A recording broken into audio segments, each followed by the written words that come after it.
كل شي بغينا ناكلو صحي، ولكن الأثمنة في الأسواق ولات نارية، خصوصا الجبن الثمن طالع، وبزاف ديال المرات القيمة ماشي داك الشي اللي بغينا.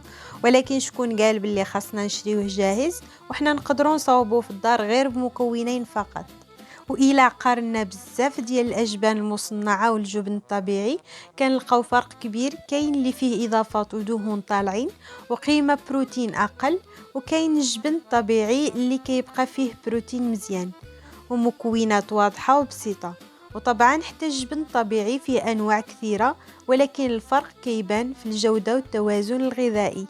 أنا خديت هاد الفكرة وطبقتها بطريقة بسيطة في الدار، ولكن الحاجة اللي فاجأتني أكتر ماشي غير جبن، بل داك الماء اللي كيبقى منه بزاف ديال الناس كيرميوه وهو فيه فوائد كثيرة.